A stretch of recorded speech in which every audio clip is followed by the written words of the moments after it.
get to the NCAA tournament for the first time since 2000. Tennessee Tech, they haven't been in the big dance since 1963. Robert Ford with Richie Schuler.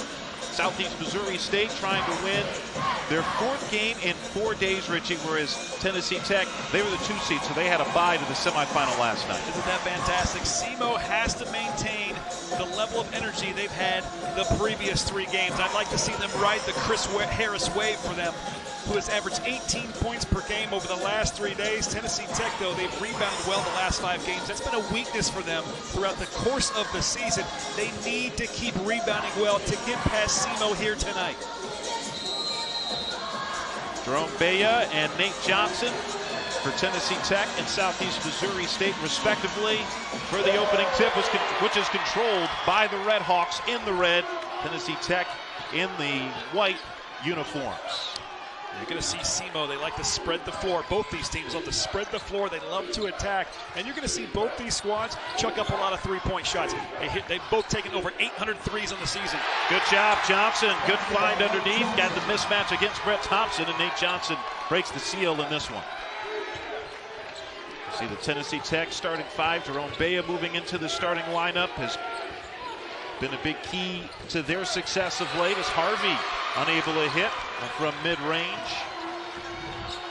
Transition defense for both these squads is going to be important. Johnson to the basket again. He scored all 4 in the early going.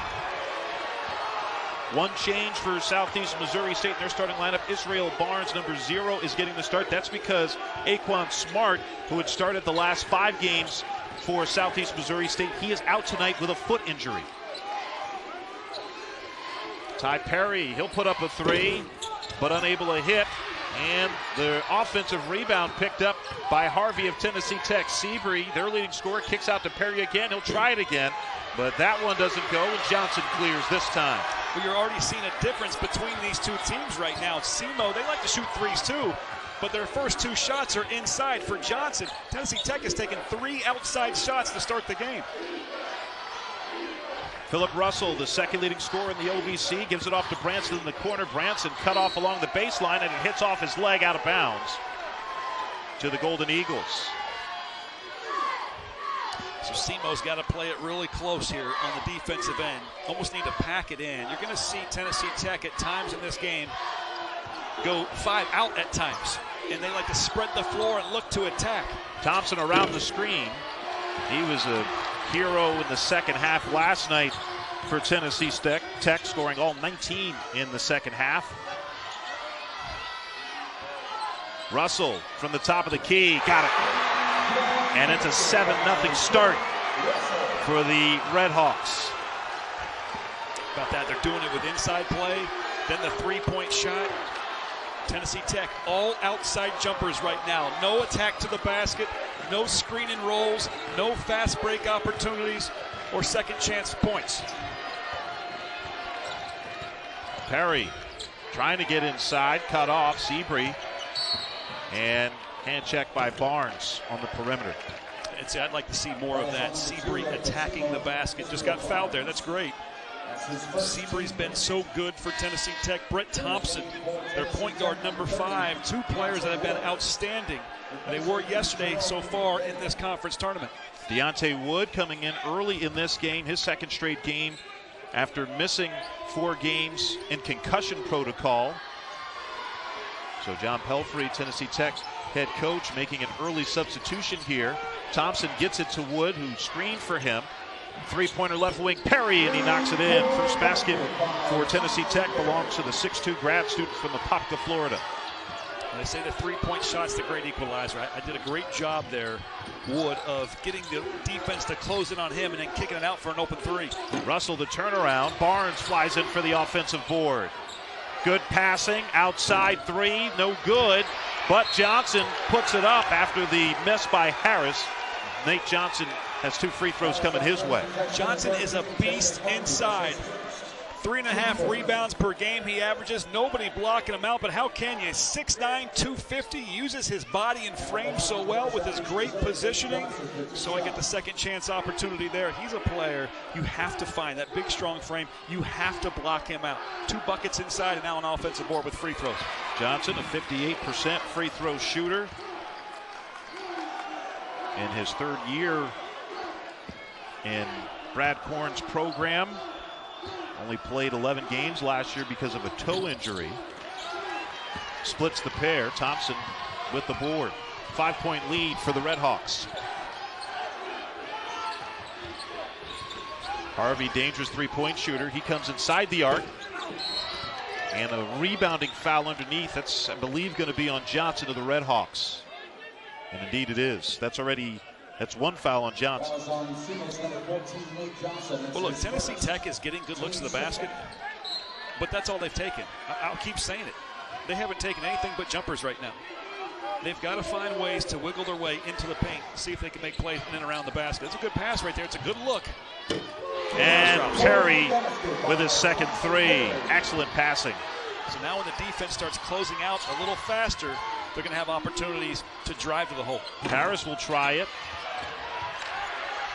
Rebound tipped out to Perry. Perry looking to run. Harvey closed out on quickly. Seabree from deep. Branson with the board for Simo.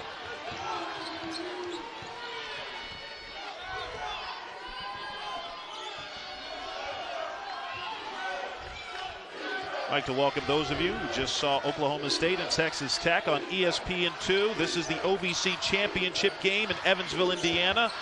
Robert Ford and Richie Schuler here with you. 5th-seeded Southeast Missouri State on top. And they add to their lead thanks to the first bucket for Israel Barnes. 28% three-point shooter. And it's a 5-point advantage now for the Red Hawks. 2 teams here that love to spread the floor, love to attack, and take 3-point shots. And Brett Thompson, already more points in the first half tonight than he had in the first half in the semis against UT Martin. Scored all 19 of his points in the semis yesterday in the second half. Nate Johnson had the first 2 buckets for Simo. Now Harris. Philip Russell, second leading scorer in the OVC, misses everything there. And who touched it last? It was last touched by the Red Hawks. 2-point lead for Southeast Missouri State. They're trying to get back to the tournament for the first time since 2000.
This is ESPN Champ Week presented by Principal.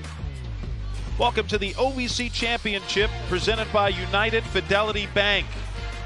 And early on in this one, it's a 2-point lead for Southeast Missouri State, the 5th seed. Robert Ford joined by Richie Schuler. So glad you could join us here in Evansville, Indiana. And you think about these two teams meeting for the third time this year. They split the first two meetings, and both of them were close games. One in double overtime, the other came down to a buzzer beater. Right, and despite what the seedings are, 2 and 5, these two teams only finished one game apart in the regular season. And those two games that you talked about, it all came down to rebounding. Whoever won the rebounding battle won the game. Southeast Missouri State, they're trying to win for the fourth time in 4 days. They beat Lindenwood in the first round on Wednesday, 84-65.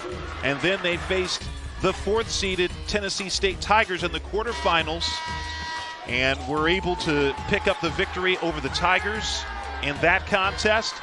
And then their next test in the semifinals was the number 1-seeded Morehead State Eagles. Morehead State had a bye to the semifinals. It was their first game of the tournament, and Southeast Missouri State able to prevail despite trailing for most of the game, picking up the 7-point victory, trying to become the first team in the OVC since Austin Peay in 2016 to win 4 games in 4 days. And that's going to be huge. They have to maintain the level of energy they've had the previous 3 games.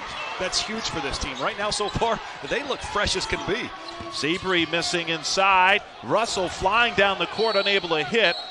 Who touched that last? Apparently it was off of Josh Early of SEMO, who disagrees. So Tennessee Tech has the ball, down by 2. We talk about rebounding here. Tennessee Tech is a team that hasn't been a great rebounding team all season long. The last 5 games, though, including last night, they have rebounded the ball really well. And that's why they've been on such a run. They finished as the number 2 seed, and here they are in the championship game. Thompson hits the floor hard as he got fouled on the shot attempt. So we saw pretty much all jump shots from the Golden Eagles of Tennessee Tech before that timeout. They've come out of the timeout, and the first 2 shots they take, they're inside the paint. I think the message is clear. Look, you're going to make some of those jumpers, but you have to complement your outside shooting with some scoring around the basket. Get some points in the paint. Short on that first free throw for Thompson. Double figures in 4 of the last 5 games for John Pelfrey's squad. John Pelfrey trying to get back to the NCAA tournament for a 3rd time as a head coach with his 3rd different school. He's taken Arkansas and South Alabama there. Empty trip for Thompson. And Chris Harris, who's had a great tournament, getting the rebound for the Red Hawks. Philip Russell averages 18 points a game, 2nd in the OVC. Harris just inside the key. Look at the fast break. He's up. Trying to get it to Wood, but a little too long as Wood winds up over by the SEMO cheerleaders. Hopping over the table. Showed some hops there. He did. I like the athleticism. Well, see, look, transition defense is going to be huge. Look at this. Oh, wait, we should get him to be on the track team. You see that hurdle right there? That's amazing. Outstanding form on that jump. No, but in all reality, transition defense is huge for both these squads. They both like to spread it. They like to push the basketball. They love to take threes. Tennessee Tech a better 3-point shooting team, but SEMO's going to chuck them up. See Tennessee Tech coming out in the zone defense after that. Harris trying to get it inside the early. He does. Early double team back to Harris. 4 to shoot. Harris with the right hand. Yes. They have to keep riding the Chris Harris wave. He has been terrific in the last 3 days. He's averaged over 18 points per game in this conference tournament. A career high 36 points in their first round win over Lindenwood, or at Lindenwood earlier this year. He had 29 points in the quarters against Tennessee State. Davis Harvey with his first basket, 6'5" junior from Durham, North Carolina. See, the message is clear. I am pretty sure John Pelfrey told his team, attack. Okay, we're settling for jumpers. Great job by Harvey of driving in the middle of the paint, beating the defense, driving middle, breaking the defense down, and then getting a good shot around the basket. Harris to the basket. He wanted the foul, doesn't get it. They got numbers. 3-pointer from the left corner is a little short from Ty Perry. And the Red Hawks will have it. So Harris has taken the last 2 field goal attempts for SEMO. In both of them, looks like you could have made an argument that maybe he got fouled or it was a close call. 55 points in this tournament, 25 have come from the stripe. So he's done a great job of getting fouled, getting to the foul line, and converting on that end. Yeah, in his 29-point game against Tennessee State in the quarterfinals, he was 16 of 18 from the free throw line. My goodness. See Tennessee Tech changing their defense. They went zone, trying to make you think. Now they go man-to-man, so try to keep you off balance offensively. Branson getting it inside to Early. Right hand, nice. Hook for Josh Early. First basket for the 6'7 junior from Shawnee Mission, Kansas. Oh, he's feeling good. You're talking about career highs. He had a career high 13 rebounds against #1 seed Morehead State last night. Yeah, wound up picking up a double-double. He's got 2 double-doubles early. Both of them have come here in this OVC tournament. Deontay Wood. Early clears it. 4-point lead for the Redhawks with the ball. Under 12 minutes to play in the first half. Russell working his way inside. Not much there as Wood picks him up.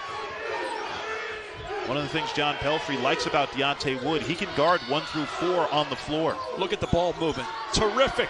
Larson unable to hit. Early the offensive rebound for Simo. And Russell will reset. Wood loses his footing. Russell takes advantage. Deontay Wood thought Russell should have been called for an offensive foul, but instead Philip Russell hits his second 3. And Russell's going to get all the love, but it's all because of Early's offensive rebound. Gave his team a second chance, and that's 3 points in that second chance category. Simo scored the first 7 points in this game. Currently leading by 7. Wood, the crossover, working his way inside, unable to connect. Shot it over the rim. Long 3 for Russell. Wood gets the rebound.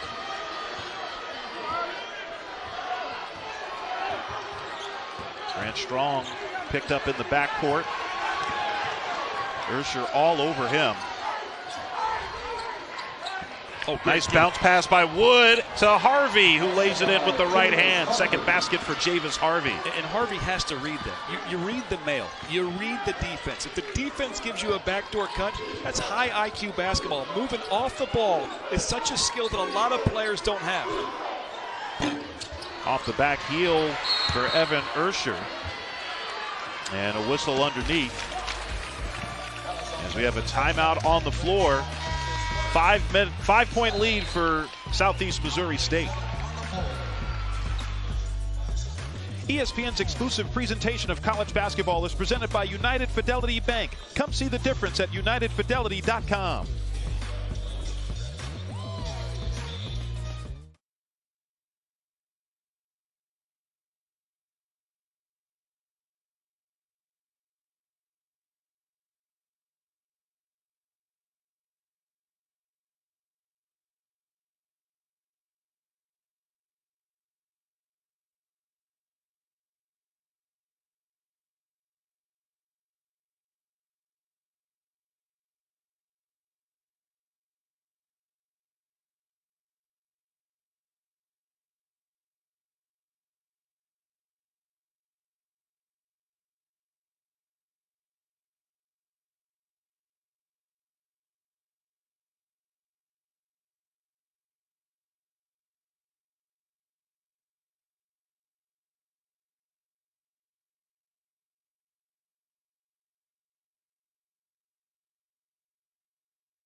The last time Tennessee Tech was in the NCAA tournament, you got to go back to 1963. 60 years ago, Tennessee Tech, led by Coach John Oldham, won the Ohio Valley Conference regular season. They didn't have a conference tournament that year. and advance to the big dance. They haven't been back since. And of teams that have made it to the NCAA tournament, only Dartmouth of the Ivy League has a longer tournament drought. Dartmouth hasn't been to the tournament since 1959. And John Pelfrey, who took Arkansas to the NCAA tournament in 2008 after taking South Alabama there in 2006, trying to take his third different school to the tournament. And Southeast Missouri State, as you can see, their drought stretches 23 years. That's pretty special. You have two teams here. Good poke and steal. You have two teams right here that it's going to be multiple decades from the last time either one of them made the NCAA tournament. History about to be made tonight. Strong spinning against Larson. Out to Thompson. Strong gets it back. Comes around the slat screen. Seabury with 9 to shoot. He'll try it and bury it. First basket for Jalen Seabury, who averages 15 and a half a game, tied for 5th in the conference. We just talked about he hit 4 threes last night. He's a 41% three-point shooter at 6'7". You see his versatility. It's not just catching and shooting. It's a stare-down, crossover, dribble-in-your-face three-point shot. Fight for the rebound. Strong comes away with it. Tennessee Tech 4 for 8 from three-point range so far. Seabury spins baseline. And Barnes with the weak side rebound. See, he made that three-point shot, and that little shot fake got him a baseline drive. Good help side there. But he can show different ways that he can score and attack. Harris from the foul line. Coswell pushed in the back. That's on early, and that's his second. It's not good for Seabury. They have to take him out. He's a big presence down inside. Get your boards. It's about 8 points a game. Efficient from down inside the paint, but you can't afford to get him a third foul here in the first half. You're going to need him down the stretch. So Nate Johnson comes back in. 2-point lead for SEMO. Trying to win their 4th game in 4 days. Doesn't happen very often, does it? It does not. Seabury working against Perry. Has a size mismatch. Unable to hit the turnaround. Strong flying in there. Seabury gets it. Look at now that. Coswell. Oh, yeah. And Coswell able to finish. Look at that. 3-4 efforts to get a bucket. First basket for Nolan Coswell, the son of former NBA center Dwayne Coswell. Love teams that attack the offensive glass, but yet can still play transition. Oh, deep. great backdoor cut, and Branson lays it in on the feed from Johnson. Brett Thompson quickly back the other way. Three-pointer left wing off the heel for Slatton, and a rebounding foul underneath on Tennessee Tech, I believe. And indeed it is. So look at this. Look at this. One shot here, offensive board. Second shot, ball's bobbling around. Third shot, and then a 4th opportunity by Coswell. I love it. Attacking the offensive glass. And then great backdoor cut by Branson. The delivery from Nate Johnson for the bucket. And right after that shot, though, they gave him no time to rest. Brett Thompson was up the floor in the paint in about 2.5 seconds. Skip pass to Barnes. Barnes driving baseline off the side of the backboard. Branson got it. More second chance opportunities. Remember we talked about it's one of Tennessee Tech's weaknesses. They get out rebounded, but they've out rebounded their opponent pretty well the last 5 games. Coswell can't hit from deep. Russell. Now Harris. Harris bullying his way into the lane, and it pays off. 4 points for Chris Harris. A 6-point lead for SEMO, and John Pelfrey calls timeout, not happy with the officials, giving them a piece of his mind. Chris Harris, you said the right word, Robert. Bullies his way to the basket. Second team, all Ohio Valley Conference player, does a great job creating space and getting to the basket for 2.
Thanks, guys. Good one here.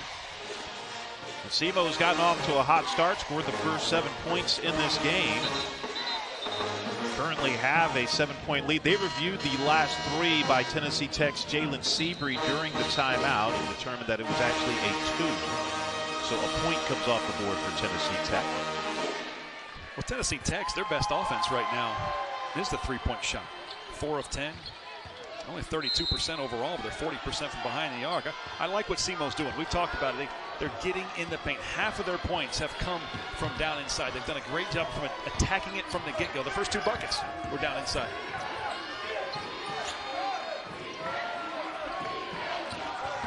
To the basket, Harvey. The rebound picked up by SEMO, looking to run.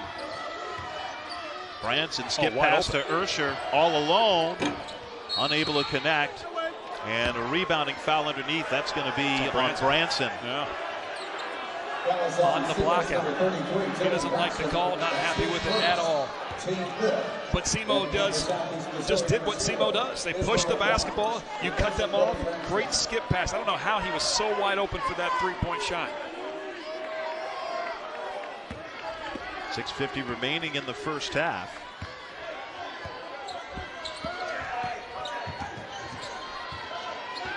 Tennessee Tech trying to get to the NCAA tournament for the first time since 1963. It's been since 2000 for SEMO, which has only been Division I since 1991. Seabree the fadeaway. And Johnson with the board for the Red Hawks. Russell to the trailer, Harris. Harris has had a fantastic tournament. Working against Seabree, going baseline. Now back out to Russell. Great shot fake. Harris able to knock it in. 6 for Chris Harris, redshirt senior from Antioch, Illinois. You know how much I love shot fakes. I say it all the time, the most underused move in basketball. More players should shot fake. Got his defender in the air, got 1-2 dribbles, knocked down a mid-range shot. Beautiful play. Largest lead for SEMO. Wood with the right hand. Yes. Deontay Wood on the board. Do a good job of reading each other. They played with each other for so long, you know exactly where they're going to be. And watch SEMO's offense. They just spread the floor. They run some stuff. They're about to run a set into their offense here. But when they get into their motion, they just read. It's about tendencies. It's about guidelines on where you're supposed to go by reading your teammates. Harris a step back, and he got fouled on that 3-point attempt by Wood. First on Deontay Wood, and 3 free throws coming up for Harris, a 77% free throw shooter. It's always one of the biggest cardinal sins, right? Fouling a 3-point shooter. Defender got stuck behind the screen. Deontay Wood trying to recover because he didn't want it to be a wide open 3-point shot. Now Harris, as he always does, gets to the free throw line. And he, more often than not, cashes in from there. Over 1,100 points in his career at Southeast Missouri State. Started off his career at Division II Missouri S&T in Rolla, not too far from Cape Girardeau, where SEMO's located. Then went to John A. Logan Community College in Illinois for a year before finding his way to Southeast Missouri State in 2019. He's a big part of the reason, you know, at 15 points, about 5 boards, gets you a steal or 2. Big part of the reason why SEMO is playing so well here down the stretch, obviously, and throughout the course of the season. This league was so jam-packed. Like Morehead State was, for the most part, most of the season ahead of most other teams, especially in the last half.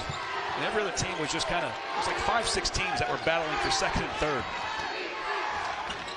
After that 3-for-3 trip from Harris, he scored the last 7 points for SEMO. Looking for answers, Tennessee Tech, almost a turnover and a foul called on the Red Hawks. They're going to get Russell. You got to love that hustle, but trying to get after the 50-50 balls, trying to force a turnover. It's just unfortunate for Russell that he got called for the foul. He's just trying to hustle for the ball and just got his feet, his hands caught up in Deontay Wood's feet. 10-point advantage for SEMO. Tennessee Tech, with their ability to shoot the 3, can erase a lot of deficits in short order. Nice cut, Seabree with the finish. 4 points for Jalen Seabree. Golden Eagles are so good at reading each other. knowing when their teammate's going to backdoor, when they're going to screen and roll. Lob down low for Johnson. Has that knocked out of his hands. Here comes Perry. Seabree. Oh, nice pass. Wood out to Perry. Had trouble handling it. Seabree falling down, still able to get it to Wood. Get to your point guard. There you go. Thompson. Yes, nope. It'll be an offensive foul. No basket. They called it on Brett Thompson, who knocked down the three-point shot. I'd like to see this replay to see how did he create space. Couldn't quite see it there. Oh, you know what it was? He kicked his leg out. Yep. He kicked his leg out. You can't do that anymore. He's trying to draw the contact. Oh. That old Reggie Miller move. Uh-huh. He's trying to plead his case with the official now. Redhawks lead at 8. Russell, 9 to shoot. He'll put it up.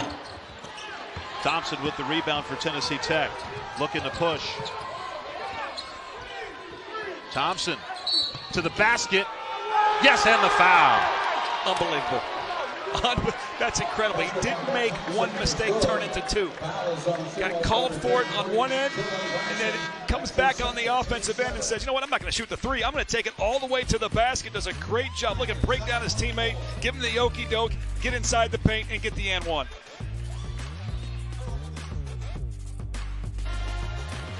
ESPN's exclusive presentation of college basketball is brought to you by Principal. When you take care of your team, they take care of business.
That's right, fellas. The first NCAA tournament bid will be decided here tonight in Evansville, Indiana at the Ford Center. Either Southeast Missouri State or Tennessee Tech will be dancing. Selection Sunday is a week from tomorrow. It's that time of year. Totally is. In this game right here, you heard the guys back in the studio talking about SEMO attacking. They're not the greatest three-point shooting team, trying to get in the paint. They started out hot in the paint. And now it's kind of evened out. Tennessee Tech, they both have 12 points in the paint, but for a while, SEMO was dominating in that category. But what did we talk about earlier? We talked about the team that won. They split in the regular season. The team that won between these two in this series throughout the course of the year won the rebounding battle. Right now, that does favor SEMO. Both teams won on their home floor in the 2 regular season meetings. Brett Thompson of Tennessee Tech with a buzzer beater in their win. And Southeast Missouri State with a double overtime victory against Tennessee Tech. That 3-pointer missed by Harris of the Red Hawks. 6-point lead for the Red Hawks. Tennessee Tech a chance to cut into that. Thompson around the Wood screen. Gives it to the screener Wood. Now back out to Thompson. He'll try a deep 3. And missed everything. And out of bounds off of Tennessee Tech, off the hands of Perry. It's one of Tennessee Tech's strength is shooting the 3-point ball, but it's just okay right now. 3 of 10 from behind the arc. But, you know, they came into the game early. Remember, they chucked up their first 7-8 shots, and it was all jump shots. And then they came out of the timeout, and they really started attacking the basket, getting to the glass a little bit more, and getting some offensive boards. And they've turned it around a little bit. But I think both these teams could stand to do a little bit more penetration, look for open threes on kickouts. Unable to hit there, Barnes. But an offensive rebound for Ursher. Going baseline now, unable to finish. Barnes. Johnson with another offensive rebound. 7 points for Nate Johnson, 6'9" senior from Broward County, Florida. 2 offensive rebounds on the same possession. You want to talk about a team that wants it? You want to show your toughness? You go out and rebound the basketball. Wood thought about it. Another shot fake.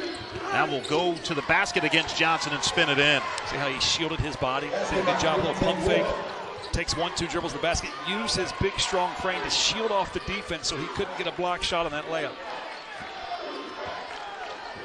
6-point lead for Southeast Missouri State. Johnson has it in the post, working against Wood. Wood was trying to draw the foul. Ursher in the corner, double team. Great trap. Throws it off Slatton's leg to keep possession. Good play by Ursher.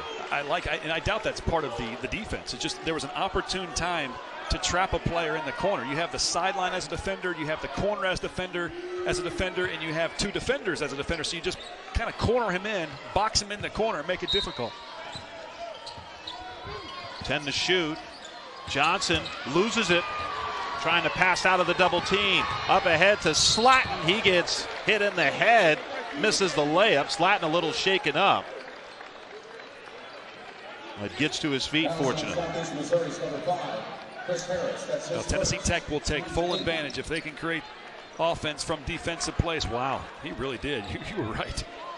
Got hammered across the head. I'm going to review this to see if there's any kind of flagrant activity on this. But yeah, I think Harris was trying to get to the ball but couldn't get there and inadvertently made contact with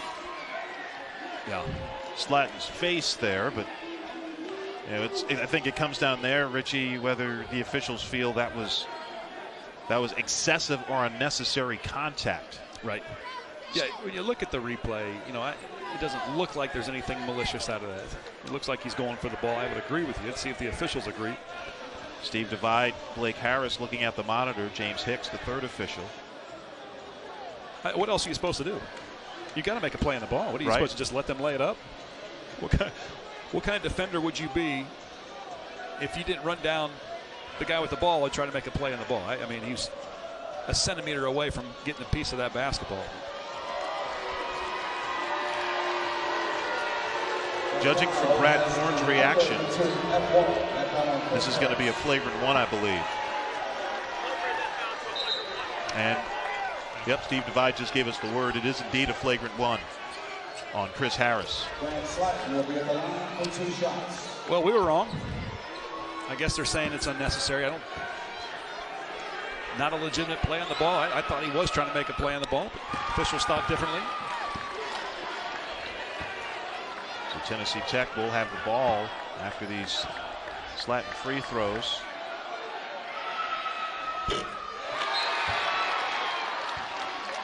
Five-point advantage for the Red Hawks. This could wind up being a 3 or 4 point possession for Tennessee Tech. You can't let that bother you if you're SEMO. You know, if you're Chris Harris, you're SEMO. They're not happy with that call. Move on. Get past it. Next play. Move forward. Harvey directing traffic, and that's an offensive foul. Yeah, that was a clear push off with the right arm working against Russell. That's his second. Yeah, you watch him here. It's Harvey right here. He's trying to create some space. Yeah, that's clear as day. Can't be any more obvious than that. So, SEMO basketball, look, they're going to spread the floor. They're going to look to attack. Tennessee Tech's got to contain them.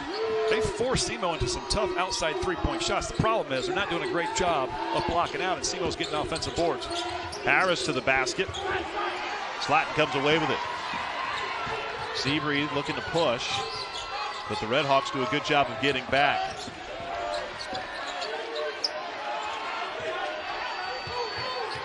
.13 remaining in the first half. Seabury loses the ball. Great job by Seabury. Wow, I thought he was dead in the water. Harvey. Ursher with the board for the Redhawks. I thought Seabury, that was an immediate turnover. He did a good job of kicking that out. Russell. Fouled by Slatton. Russell hitting the floor hard.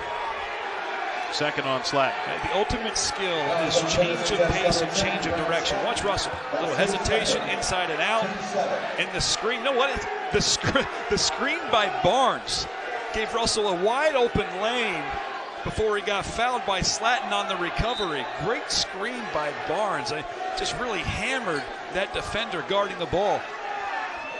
And Brad Korn not happy, SEMO's head coach, because Russell maybe got hit a little bit in the head there, and he's wondering, hey, that happened on the other end, and you guys looked at it and called it a flagrant one.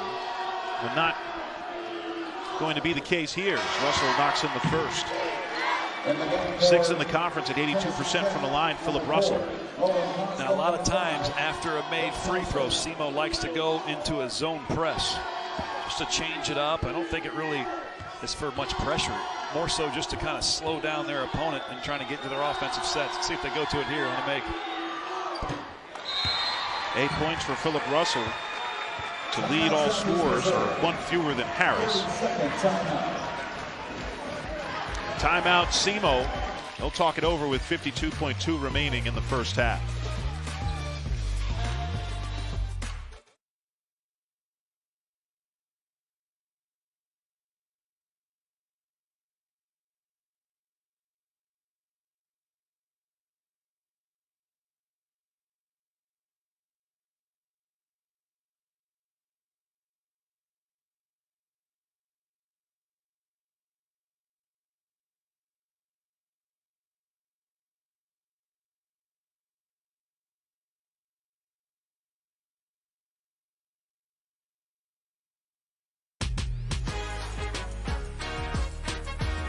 With Luka, Kyrie, and the Mavs hosting KD, Devin Booker, and the Suns at 1 Eastern, 10 a.m. Pacific. Then Steph Curry should be back for this one to lead the Warriors against AD and the Lakers. Coverage tips off at 12:30 Eastern with NBA Countdown.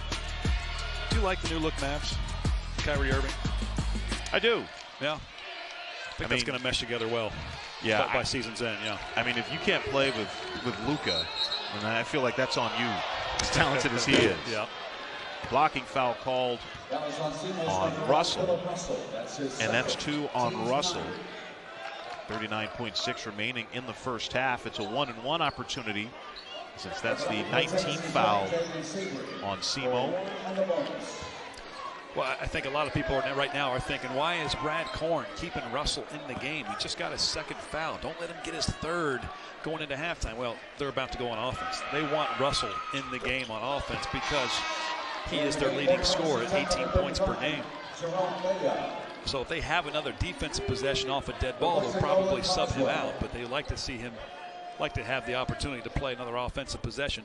Game of inches. Every second counts. Every point counts throughout the course of the game. One more coming up for Seabury. 73% free throw shooter on the year. And he makes both. 9.5 second difference between game and shot clock. Actually, more than that. About 10-second difference here, so Simo can't run it all the way down. For a ball screen coming from Johnson. Here it is. Let Russell attack and create. Nice pass. Great pass to Johnson, and that's going to be a goaltend. That is a beautiful play. It's a ball screen by Johnson. Russell let him create, and they left him wide open down inside. All he had to do was catch and deliver, and as we predicted, they just took Russell out of the game. Don't let him get his third foul in this last possession defensively.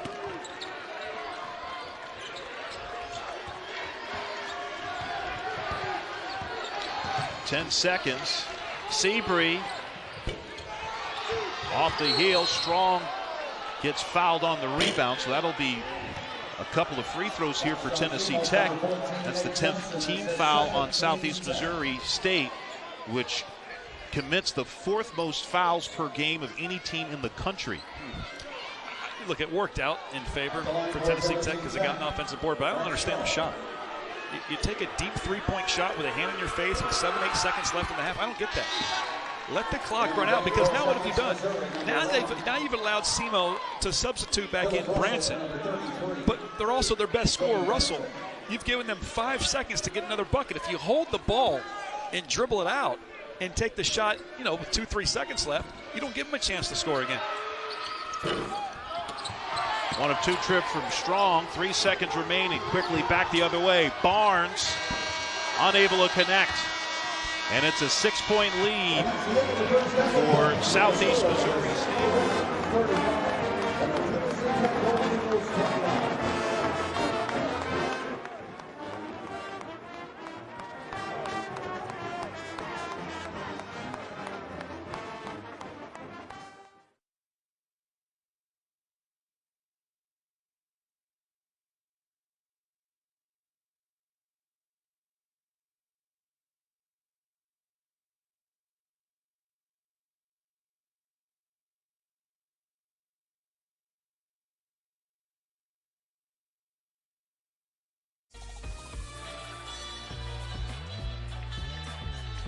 This is ESPN Champ Week presented by Principal. Welcome to the OVC Championship presented by United Fidelity Bank. Southeast Missouri State did not trail in the first half with the 35-29 lead as we get ready for the second 20 minutes. Good evening, everyone. Robert Ford with Richie Schuler. And, you know, you look at a lot of the numbers in the first half. They're pretty even between the two teams. Why is Southeast Missouri State leading by 6? Simo's shooting the ball slightly better. They're taking care of the ball a little bit better, but it's the rebound. They're dominating the boards. They're +7 on the rebounds, and they have 8 offensive rebounds. So they're getting a lot of second-chance opportunities. That's the difference in the game, and we knew that coming into this contest, that rebounding was going to be key. Whoever wins the rebounding battle between these two teams this season, they have won the game. And right now, you're seeing Simo with a little bit of a lead because they're winning that battle. And not much of a difference in terms of the field goal percentage. Both teams struggling from 3-point range early on. And it'll be Tennessee Tech controlling to begin the second half. Brett Thompson had the big second half last night in the quarterfinal win, or the semifinal win over UT Martin. I want to see if Tennessee Tech looks to go inside right away. They didn't do that in the first half. Immediately. They got to it eventually. Here you go. In the paint, but turn it over. Wood has it knocked away by Russell, who then scrambles for the loose ball. How about that? Russell on the floor. He's their leading scorer, not afraid to get dirty on the defensive end. 4th turnover for Tennessee Tech. Harris left alone. Got it. Chris Harris with 12. He does not shoot a great 3-point percentage. He's averaged 32-33%, but he's a player. When he gets hot, he gets hot. He can knock down 3 after 3. Coach Korn has told us that in the past, and I believe it. I've seen it before. Yeah, that's the first 3 he's made tonight in 4 attempts.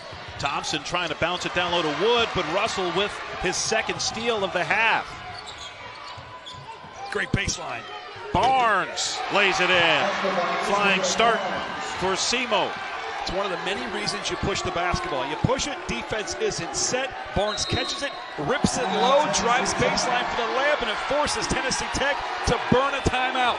Largest lead of the night for the Red Hawks. The winner goes to the NCAA tournament. 30-second timeout.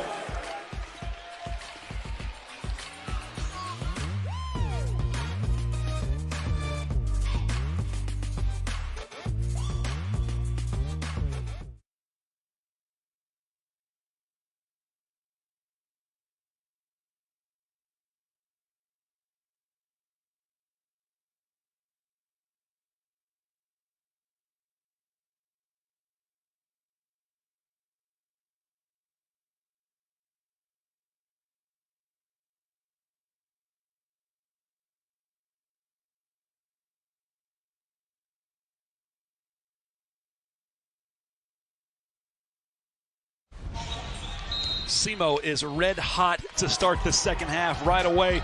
A Harris three-point shot to begin the second half, and then a fast break opportunity led to a layup.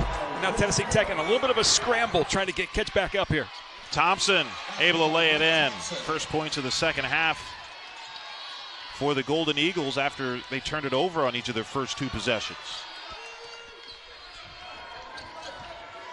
9-point advantage for the Red Hawks with the basketball. Wood picking up Russell on the switch. Deep three for Branson. And Harvey comes away with it. You wonder, fourth game in 4 days, your legs getting a little fatigued. Branson really short on that three-point shot. Thompson to the basket again. So second straight possession with Thompson trying to score inside. And Philip Russell's called for his third foul. Second leading scorer in the conference. So that's something to keep an eye on here. 3 fouls on Russell with 17:57 remaining. Just goes to show you, though, when Tennessee Tech absolutely needs a bucket, who do they turn to? Yes, Seabury's great. He's done a great job all season long. He's a first-team all-conference player. But Brett Thompson has the ball in his hands as a point guard, and he attacks at all times, especially when they need a bucket down the stretch. It's 2 straight possessions. He gets in the paint.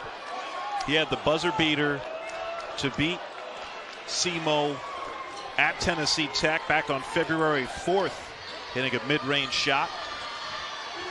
These two teams split the regular season meetings. Third time they've met this year, this time with a trip to the big dance on the line.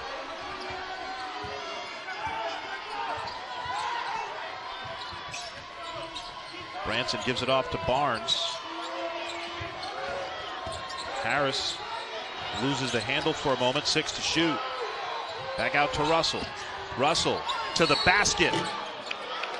2 free throws for Philip Russell upcoming. This is why Zemo's having a lot of success on the offensive end. Doing a good job of getting the ball in. And if they don't feel like they can score down inside there, Johnson kicked it out to Russell. And then let Russell make a play. Russell can break anybody down in the conference off the bounce.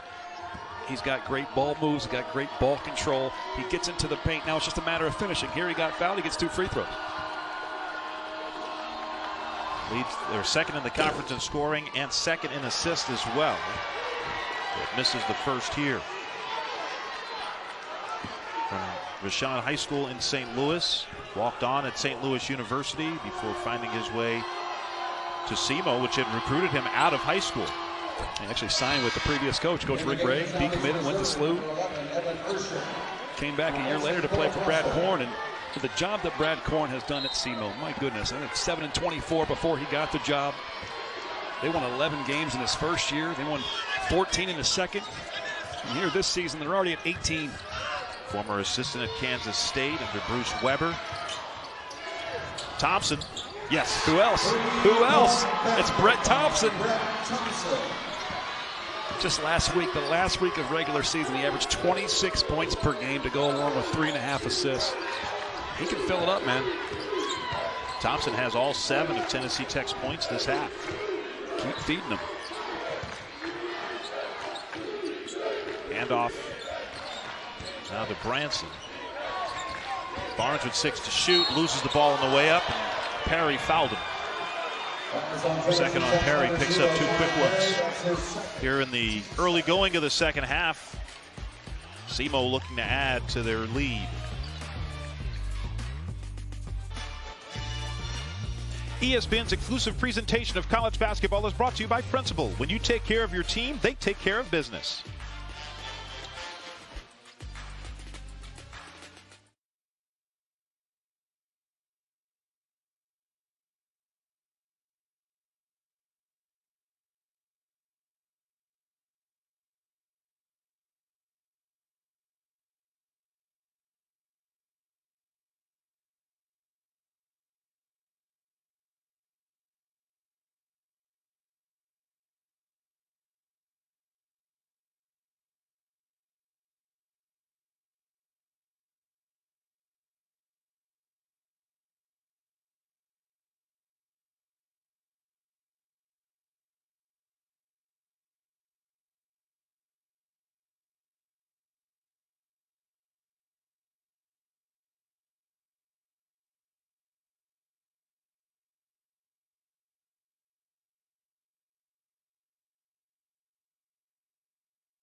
Coming up after this contest, it's the West Coast Conference Tournament, as it'll be Loyola Marymount and BYU coming up right after us. Winner of that game will take on the #1 seed St. Mary's. Wait a second, Gonzaga's not the #1 seed in the WCC? Can you believe that? That's right. Yeah. Great job by St. Mary's. They split in the regular season. They were co-regular season champions. But in the WCC, it goes to net ranking after so many different tiebreakers. St. Mary's had the better net. They get the #1 seed.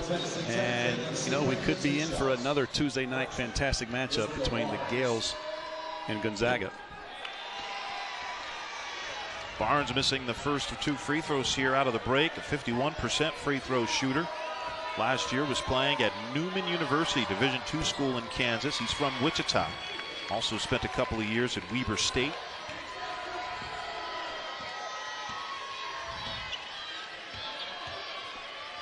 Six-point lead for the Red Hawks. Tennessee Tech trying to cut into it. Seabury looking to get going in the second half, and that'll do it. Again, drives middle.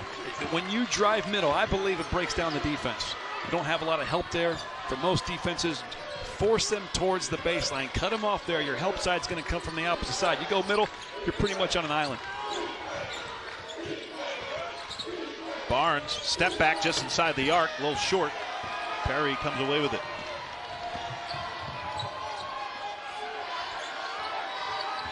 Seabury around the screen, gives it to Wood. Wood gets blocked by Johnson, but Johnson will be whistled for his 3rd foul. So Johnson and Russell for SEMO, each with 3 fouls. See, I think this is unselfish by Seabury. He had a good shot. Branson was guarding, but he felt Wood down inside, had a better shot. Seabury just came off a layup. He's the leading scorer on the team, but he sees his teammate with a better look in hands on the ball, especially after having that huge game last night. 28 points, all the attention on him. He's finding open teammates because everybody's trying to stop him from scoring the ball.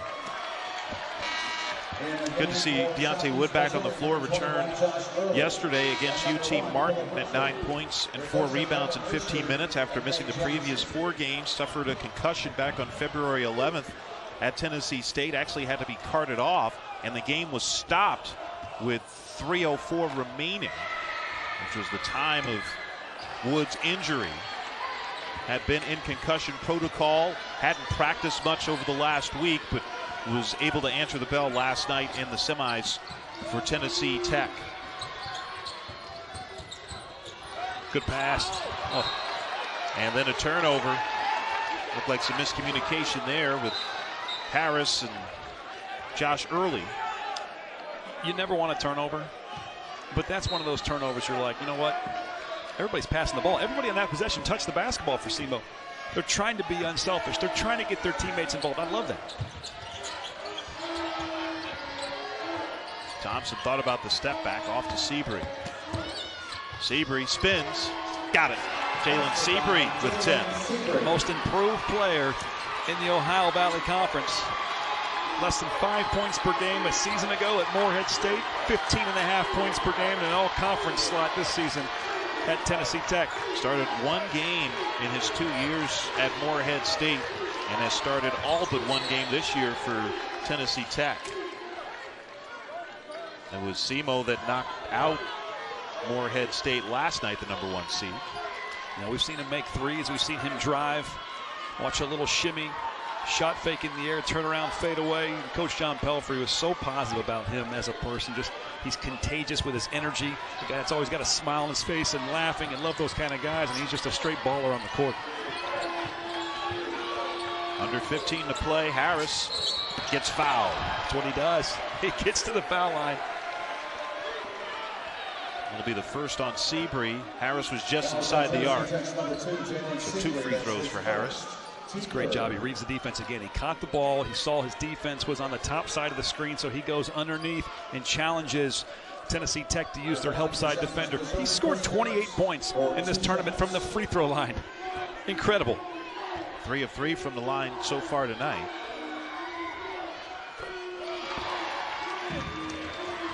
Double figures now in 27 of SEMO's 34 games this year. First miss at the line tonight. You see the calmness from John Pelfrey. You know, now he's hyping up his team, but things haven't been going great for Tennessee Tech. He's keeping it cool, though, because if he starts going crazy, his team's going to be out of control. Keeps it together, stays confident, run the course. Seabury couldn't tie it with that 3 attempt.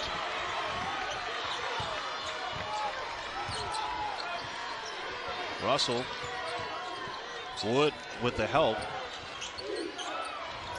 Harris. Thompson clears it. Looking to push.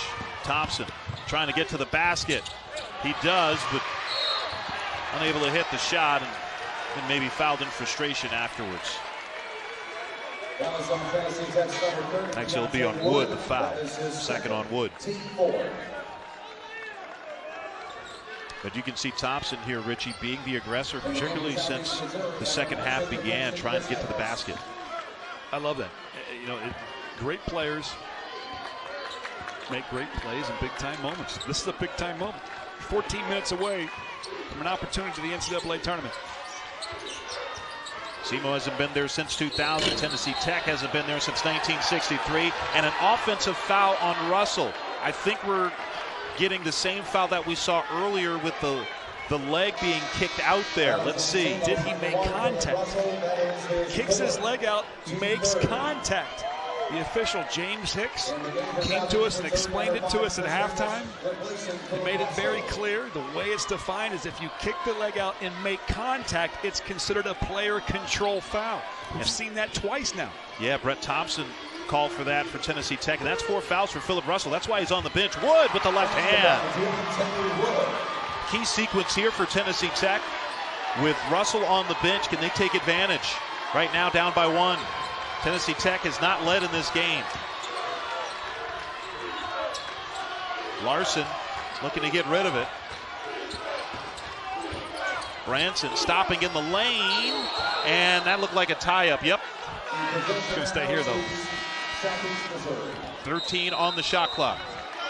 I like Deontay Wood's ability to finish with his right hand or his left hand. I like this. Catches the ball at the free throw line, finds an opportunity for a left-hand layup, and drills it.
SEMO met. It was in Cookeville, Tennessee, and it came down to Brett Thompson from the elbow at the buzzer to win it for Tennessee Tech, 82-80.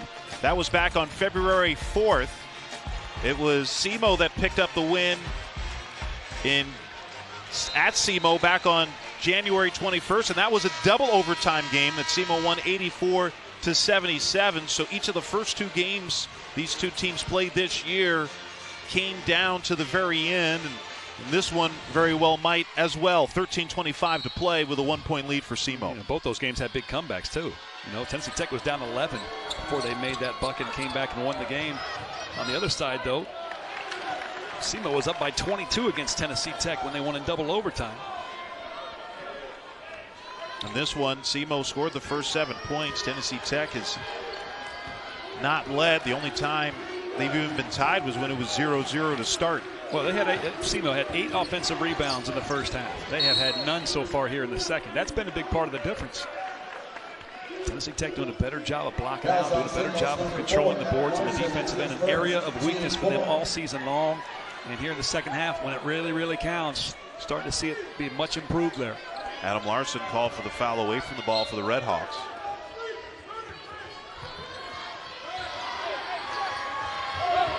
Perry now gives it off to Seabury. Seabury, the fadeaway. He's so good. He's so good. And that's the first lead for Tennessee Tech. If you cut off an angle to the basket, he has great touch.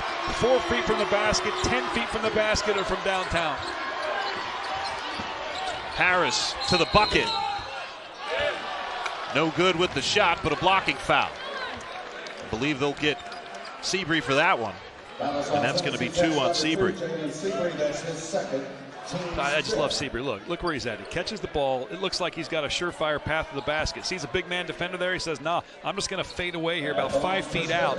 But a lot of players they have great touch from a three-pointer, maybe from a mid-range. But when you get any closer than that, a lot of guys don't have that touch, especially at his size. Great job. So versatile, fundamental. Average with 14 points, average 18 points a game over the first 3 tournament wins for SEMO. which is trying to win for a 4th straight day.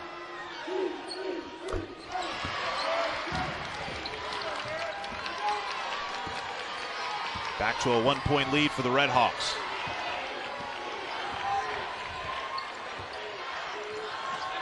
Thompson gets it back from Harvey. Thompson can't hit early, gets the board for SEMO.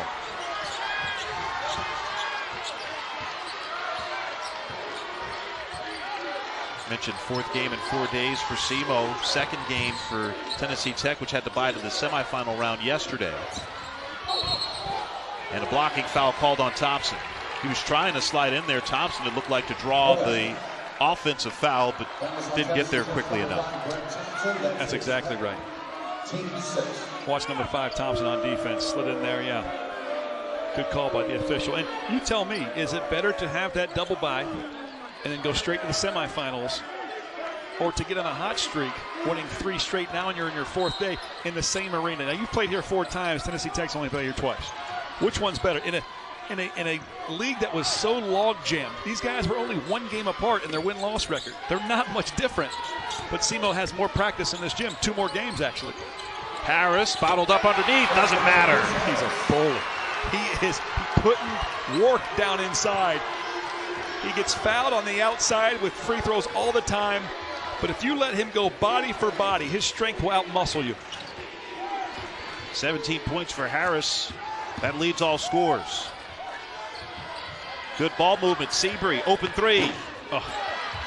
Tip out to Barnes of the Red Hawks. That was a work of beauty. You wish that shot would have dropped because it just was good basketball.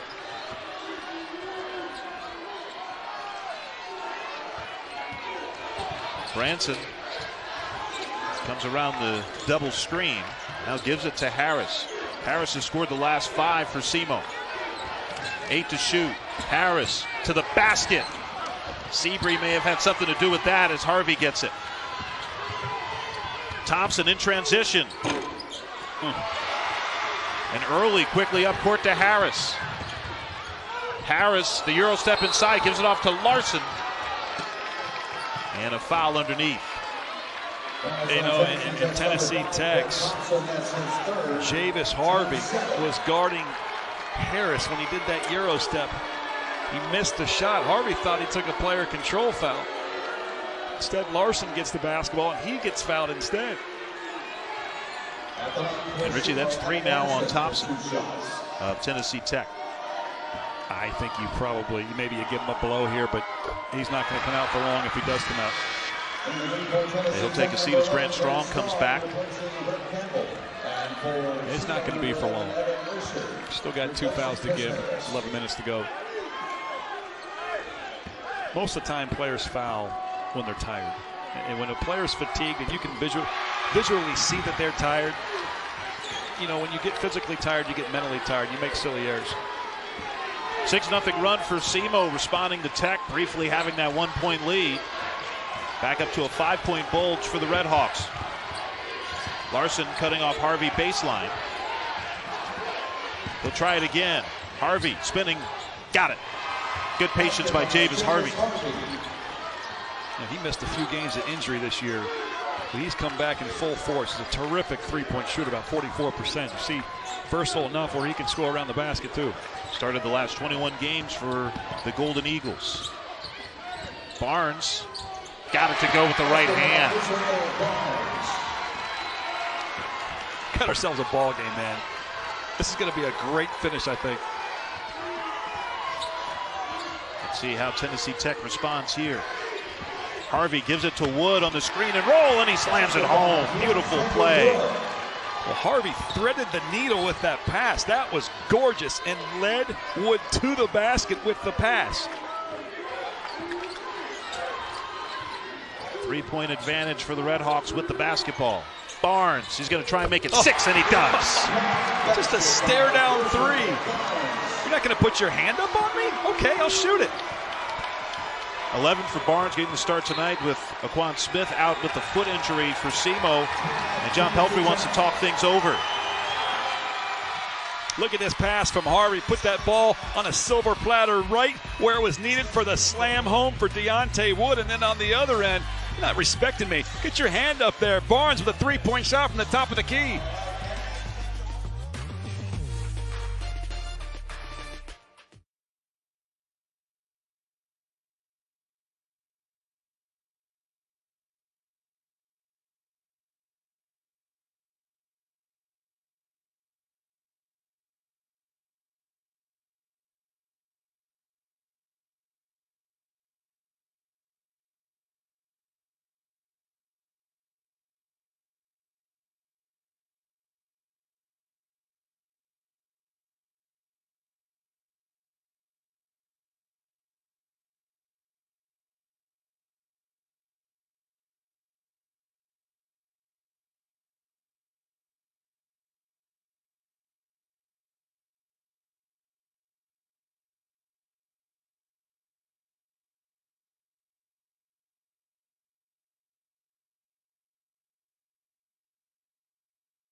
We got a game high from Chris Harris of SEMO, 17 points. He's doing it from all over the place. 3-point shots. He's getting to the basket, getting inside the paint, and he's really good. Also at getting to the free throw line. You see that brute strength. But it's Seabury for Tennessee Tech. First team all-conference player, gets to the basket, uses that paint well. Look at the little okie dokie he uses. The fakes, the footwork, the pivots, the touch around the basket, showing his versatility. He's a terrific basketball player. Seabury tied for team high honors in scoring for Tennessee Tech. Thompson also has 12 for the Golden Eagles. And Harris leading all scorers. Also 6 of 7 from the line, Chris Harris. Tennessee Tech spreading the floor here. Wood going to work. And he'll go to work at the line. You know, you talk a lot about the co-team captain, Deontay Wood, how he missed 4 games in the concussion protocol, and he's battled injuries throughout the course of the season and whatnot. But, you know, played really well last night coming back for the first time. You've seen some signs where he looks a little tired, but yet he gets a little breather. He gets right back in the game, and it looks strong as ever. You know, when you're coming back after 2-3 weeks of not playing, it takes a little win. Time to get that win back, and he's playing really well for the Golden Eagles right now. John Pelfrey really likes what Deontay Wood brings to the table. He can do a few different things. He can pass, he can score, he can rebound, and also likes the fact that Wood can defend anyone on the floor. John Pelfrey telling us he can guard 1 through 4 of the other teams. He can guard the guards, he can guard a post player if necessary. Very versatile and useful player for Tennessee Tech. Making those 2 free throws is huge because they've been shooting under 50% from the stripe. And you got to hand it to Tennessee Tech. They still, after giving up 8 offensive boards in the first half, have given up 0 to SEMO here. We're past the halfway point of the second half. 4-point lead for the Redhawks with the ball. Harris skips out to Branson for the open 3. Yes. First 3 for Dylan Branson, sophomore out of St. Louis. Tennessee Tech, they showed a zone in the early goings, and then when the play was made, it looked like they were matching up to man, but left a wide open shooter. Seabury unable to finish, but Perry with the offensive rebound.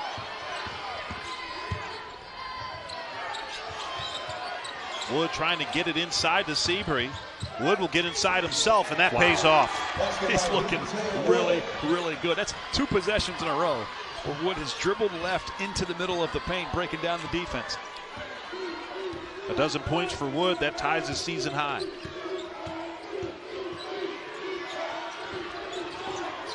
Larson handing off to Harris.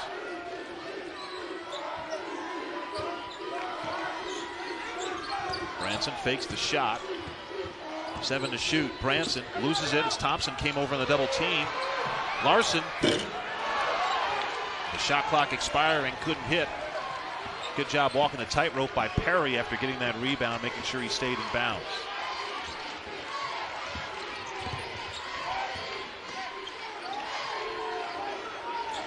Wood directing traffic from the high post. Going against Early. Oh, wow. Showing strength, huh? Physicality. 10 of Wood's 14 points have come in the second half, and that's a new season high scoring-wise for Wood. Deontay Wood, the brother of Christian Wood, who plays in the NBA with the Dallas Mavericks. Keep talking about Deontay Wood. 10 points here in the second half, using that strength, his ability to get to the basket. Just love what he's brought to the table. Driving middle, get to the rim, finishing strong, and then here, little shot fake shimmy, and gets to the bucket.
Southeast Missouri State playing for the 4th time in as many days here in the OVC tournament.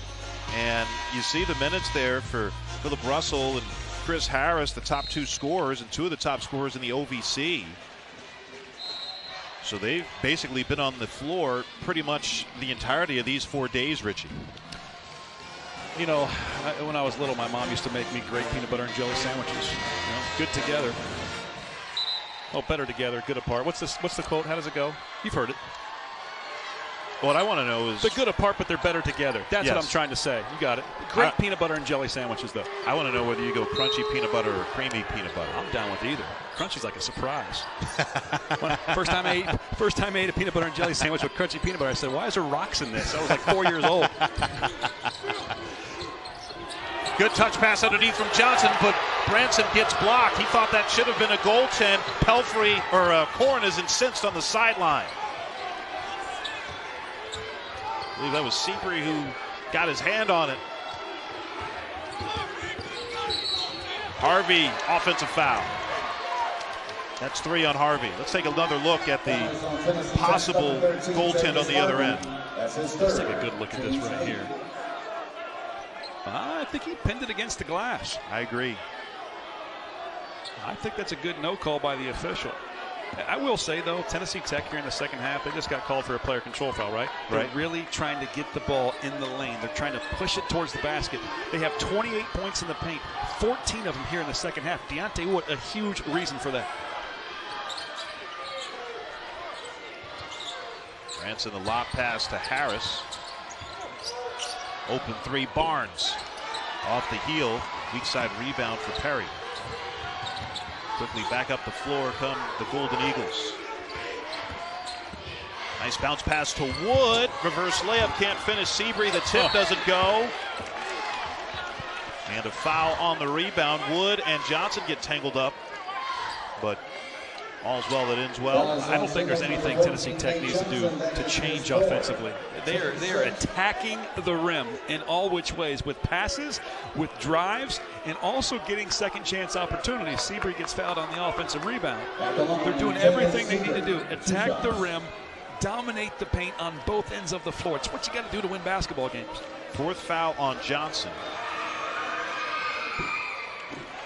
Johnson with 4, Philip Russell with 4. Russell currently back in the game after a lengthy rest. Well, not a rest, but a lengthy break after getting that fourth foul. Only 3 teams in the country commit more fouls per game than Southeast Missouri State. 13 for Seabury. 2-point lead for the Red Hawks with the ball. Tennessee Tech showing zone again. I've seen them show zone and then eventually end up in man. It's what they're doing right now, right? They showed zone, and now they're matched up. So that really throws you off. Look at all the, I mean, there's 10 seconds left on the shot clock. They haven't done anything. Russell draws the contact against Harvey, and that's 4 on Javis Harvey of the Golden Eagles. You change the defenses. Your scheme to do that is to slow down the offense, to make them think. You make players think. What do? You take their athleticism out of them. You don't allow them to play freely because they have to think. So show zone, confuse them. They're going to think you're going to play. They're going to have to play zone offense, and then boom, you switch it into a man-to-man. And okay, oh wait, now we got to reset because we were just running something different. It was 20 seconds gone before they really even did anything with the ball. Grant Slatton back in, replacing Harvey with the 4 fouls. Russell picking up his 10th point on that front end of the 1-and-1. He scored in double figures in all but one of SEMO's games this year. Averages 18.1 a game, second best in the Ohio Valley Conference. Also second in the conference in assists, averages 5 a game. Perfect trip for Russell. And back to a 4-point bulge for the Red Hawks. Just over 6 minutes remaining. Thompson is trying to get to the basket, cut off. Thompson gives it out to Wood. Wood, baseline. He's headed to the line. Deontay Wood's really been aggressive getting inside, particularly in this second half, Richie. Big key for Tennessee Tech staying in this game. Well, the possession started with Thompson with the ball at the top of the key. And Wood posts up in the middle of the paint. Didn't get it, but he gets it here in the baseline corner. Good spin move. Again, that's upper body strength. All right, everybody talks about having lower body strength as a basketball player, but if you want to absorb contact and get hit on a shot, you've got to be able to make that shot. You can only make it if you have a strong upper body. 4th foul, by the way, on SEMO's Josh Early. As Wood continues to impress here in the second half, averages just under 6 points a game. Scored 15 so far tonight, a season high.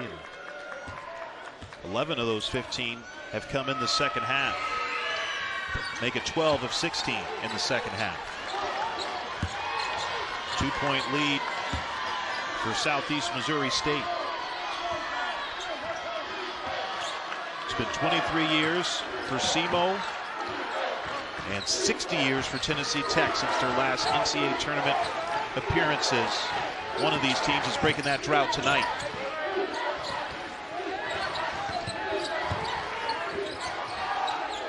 Harris free to shoot. Going against Thompson. Unable to connect. Offensive rebound. Barnes and lays it in. Israel Barnes with a dozen. And back to a 4-point lead for the Red Hawks. It's their first offensive rebound of the second half after having 8 in the first.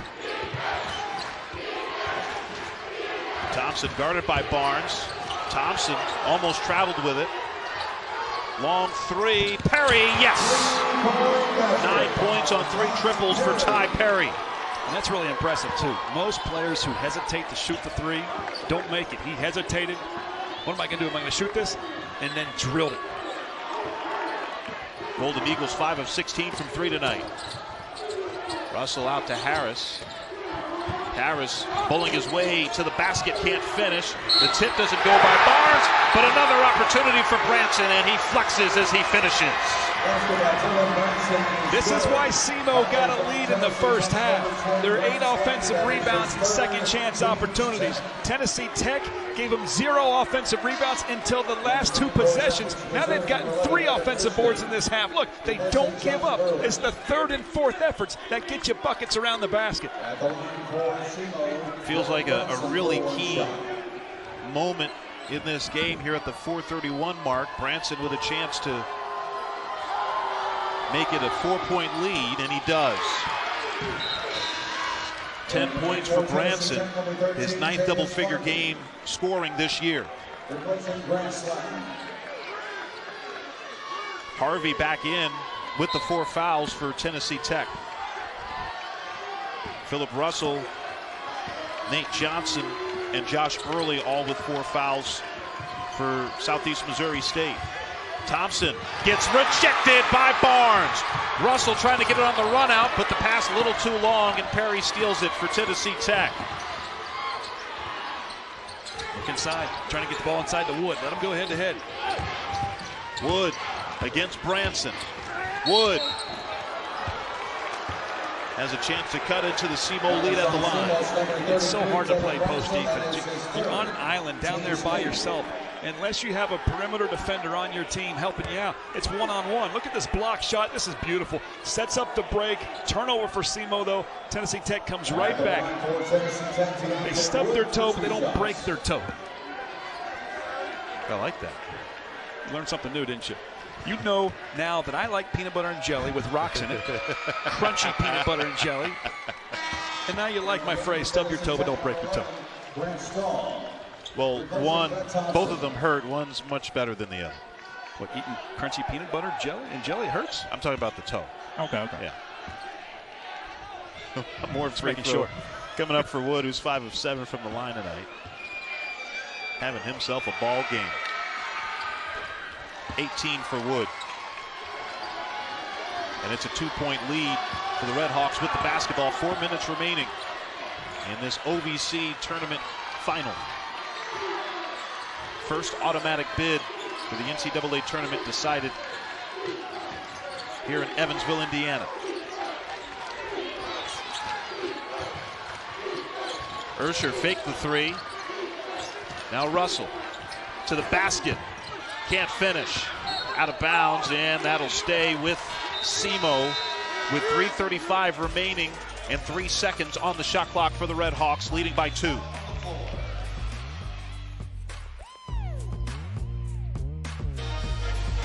ESPN's exclusive presentation of college basketball is presented by United Fidelity Bank. Come see the difference at UnitedFidelity.com.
Thanks, guys. Neither of these teams are concerned about their seeding. They just want to get in. That's life in the OVC. And also, two programs with lengthy droughts, 23 years since SEMO last went to the NCAA tournament. Their only Division I NCAA tournament appearance. 60 years for Tennessee Tech. Tried to get it to Branson off the inbound with 3 to shoot out of the timeout. Shot clock violation, so turnover, just the 7th of the game for the Red Hawks. Tennessee Tech can tie or take the lead here. No, they haven't had. They've had the lead for 13 seconds in this game. And you're just feeling it. You know, they did such a great job of pounding the paint here, scoring at the free throw line. This here in the second half, they're 55% of the field. That's because they're getting it down inside, getting points in the paint. Look for Deontay Wood to continue to get involved on the offensive end. He loves the high post, but he also uses that big wide frame to post up down under the basket. Third appearance in the OVC championship games for SEMO, 4th for Tennessee Tech. Harvey around a couple of screens by Wood. Now gets it to Wood, and that's been money all night, giving it to Deontay Wood. 20 points for the junior out of Anniston, Alabama. That high-low pass, though. Deontay Wood's shot fake. Two things every coach has loved. We've got a tie game here. 3 minutes remaining. Harris. He's going to back it out, 10 to shoot. Harris working against Wood. Tough shot, doesn't matter. He has such a knack for getting fouled. In this case, no foul, but the high arc about 7 feet from the basket. 2-point lead for the Red Hawks. It's going to be on Barnes. Yep. Working against Thompson. Israel Barnes, that's his second. Second on Barnes. Look at Harris, though. We keep talking about how he's a bully, how he can hit three-point shots, how he's getting to the free throw line at will. They don't foul him here. Great job by Wood, but he's got to get over the top of his long arms. And that high arc was impressive. For one and a bonus. A little foul off the ball. That leads to a one-on-one. Thompson will get the bonus. Barnes has been so valuable here as of late. Before the timeout, I think there was 3 or 4 possessions in a row. Either got an offensive rebound or got his hand on the ball on the rebound to give an opportunity to somebody else. 3 of 7 from the line tonight, Thompson. 14 of 23 from the line in this game. Tennessee Tech at 61% compared to 16 of 20, 80% free throw shooting for the Red Hawks. Russell kicks it to Branson, left corner, can't hit it. Thompson with the board. Wood loses it, tried to tip it in, and it goes to Branson. 2 minutes remaining in the OVC championship game. 1-point lead for the Red Hawks with the ball. Russell trying to extend it. He does! 14 for Philip Russell. His third 3 of the game. No panic, though, for Tennessee Tech. Lots of time here. Been executing so well here in the second half. Just keep executing. Fight through it. You see fatigue. 1:40 left. Seabree, double team, travel. And who else to help out? It's Israel Barnes. We've been talking about his hustle. Nate Johnson cuts him off. Israel Barnes recovers and forces the travel. And here's a 3-point shot on the other end. Harris nowhere to go, finds a wide open teammate, top of the key. It's Philip Russell. So if you're SEMO, you have control. Use some clock, but don't get out of your game.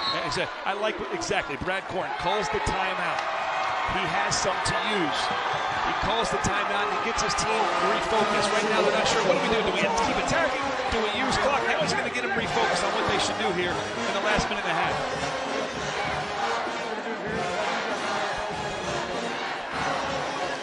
SEMO trying to win for the 4th straight day. And the last time that happened in the OVC tournament, 4 wins in 4 days, you got to go back to the Governors of Austin Peay. Man, this was so exciting for Austin Peay fans. The great Dave Luce, the OVC all-time wins leader. There he is right there. That was his last championship, won several as the Governor's head coach, and this was special. They were not expected to advance. They were a low seed, and they got all the way and won the championship. And this year, could it be SEMO that goes 4 straight games, 4 straight days to win the OVC championship, just a minute and a half away? Yeah, that was 2016 when Austin Peay did it. And that's the path that Southeast Missouri State's trying to follow. Wins over the 8 seed Lindenwood, then Tennessee State in the quarterfinals last night, upsetting number 1 seed Morehead State to get to this game. Meanwhile, Tennessee Tech, they were picked 8th in the OVC preseason poll. There are 10 teams in the OVC. Tennessee Tech was picked 8th, and they made their way to a 2 seed, getting a bye to the semis, advancing to the championship game. There's 2 great coaches here that have taken programs that weren't winning, and they've turned them around, and that's what makes it so exciting. You got a team that hasn't won and been to the NCAA tournament in 23 years, and the other in 60 years, and 2 great coaches coming together and clashing here in the championship game. SEMO with the ball up by 4, 124 remaining. Harris, 19 points tonight.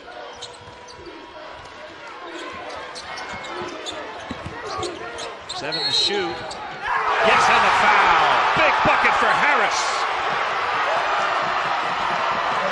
He's incredible. He is absolutely incredible.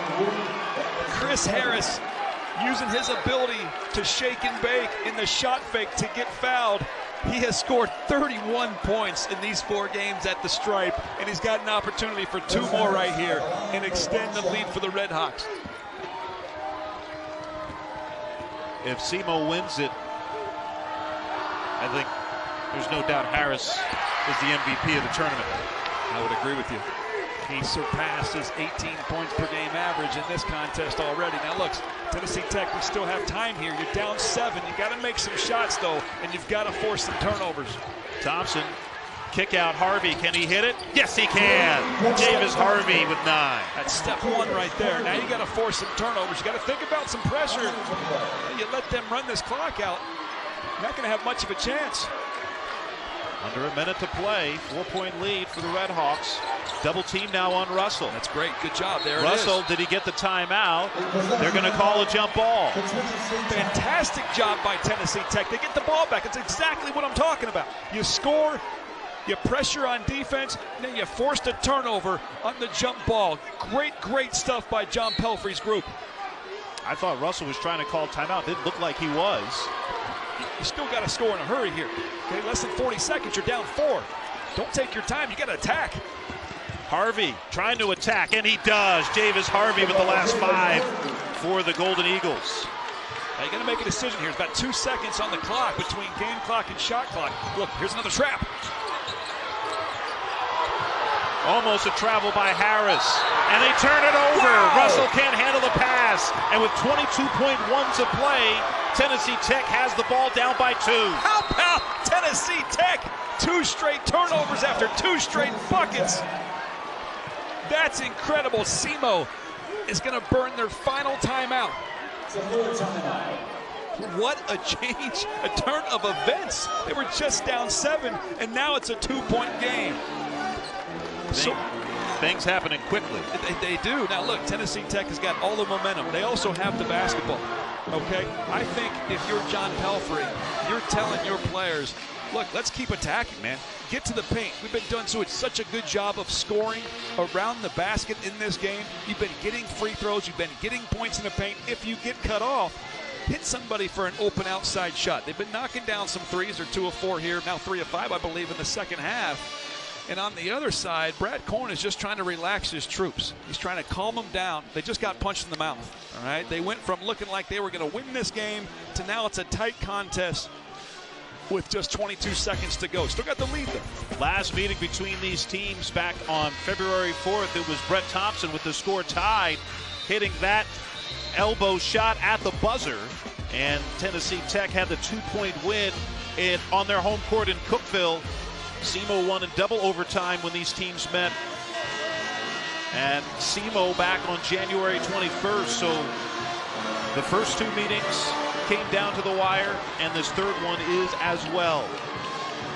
So you talk about the Tennessee Tech attacking here, Richie. Do you want to try and run some clock here if you're Tennessee Tech to make sure you have the final shot? I don't think so. I think you've got to take the first opportunity. I don't think you rush it. Take the old John Wooden quote, be quick, but don't be in a hurry. You can't rush a shot, but you don't need to wait till the very end. Now, if SEMO gets a stop, Tennessee Tech's going to look to trap them or try to force a turnover. You have a timeout if you need it, SEMO. Tennessee Tech can tie or take the lead.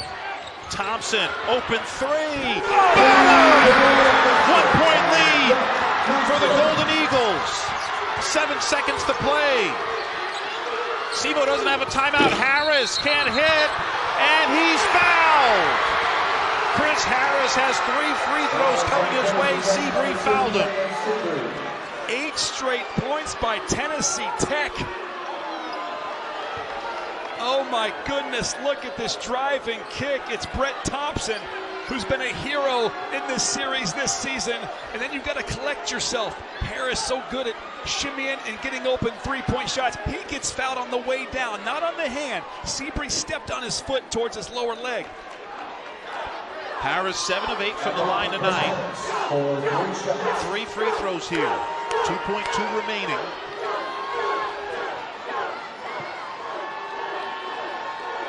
He's a seasoned vet, though. 5th-year senior. SEMO 17 of 21 from the line tonight, 81%. We're tied. Okay, so SEMO has a timeout. Tennessee Tech does not. So if he makes the 3rd free throw, SEMO will have to decide if they're going to use that timeout to set up how they're going to defend Tennessee Tech, or do you not use it and not allow them to set anything up with 2 seconds left? Some strategy here. 1-point lead. So no matter what happens here, it will be a 1-possession game. Look, Tennessee Tech, don't expect the timeout to be called. I don't think Brad Corn's going to give them an opportunity to draw anything up. But you've got to switch on everything. You can't foul on the long shot. Tennessee Tech inbound it and go. Harris is perfect. 25 points for Chris Harris. Switch if you're SEMO. Attack if you're Tech. Seabury gets it to Wood. Deontay Wood at the buzzer! Oh my goodness! And for the first time in 60 years, Tennessee Tech is going dancing. The officials are going to take a look at it, but it sure looks from here like Deontay Wood got that off in time. Was it a 2-point shot? It was. How about kicking off March Madness? Look at this shot by Deontay Wood, who's dominated inside the paint in the second half, knocking down the long ball. And he definitely got that off in time. 22 points for Deontay Wood. 18 in the second half.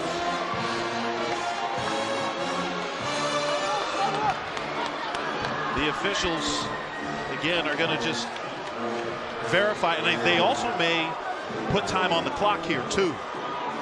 We get another look here. There's no doubt the shot went down. Would you put a 10th or 2/10 on the clock? We got to go back and look at that. If they called a 3-point shot, game over. Tennessee Tech breaks the 60-year drought in going to the NCAA tournament. If they call this a 2-point shot, we've got 5 more minutes of March Madness. Here it is right here, Deontay Wood. Clearly his foot is on the line. That's a 2-point shot. That's a 2. So this game is going to overtime. And now Tennessee Tech, who is just delirious right now, thinking they broke the drought. Now they have to calm themselves, reset, and they've got to play 5 more minutes. And they won't add time, I don't believe, either. And even if they did, it'd only be a couple of tenths of a second at most. Well, if it's only a couple tenths of a second, all you can do is tip it. You can't catch and shoot the ball. Steve Divide, James Hicks, Blake Harris, the three-person crew working this game. Now, it's important, though, now, if they put 0.3 of a second on there, you can still catch and shoot. If it's 1 or 2/10 of a second, all you can do is tip it. Okay, let's look here. Through the net, there might be 0.3 on there. There might be an opportunity to catch on the run if you're SEMO and shoot it quickly before the clock expires for a last-second opportunity. All right, we're about to get word here. James Hicks coming over to the table to let us know.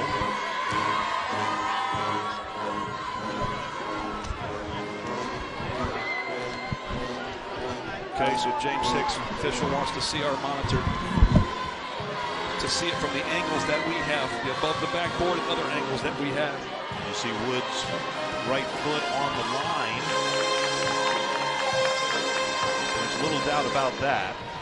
Shook his hand. Looks like he knows exactly what he's going to call. We'll go back to his crew. All right, let's see what they wind up deciding. There is going to be a 2. Steve Divide just signaled that. So that obviously gets a rise out of the SEMO cheering section. And they're not going to put any time on the clock. So we're going to overtime. It's 75 all. We'll step aside for 5 more minutes of basketball at the Ford Center in Evansville, Indiana, to decide the OVC champion.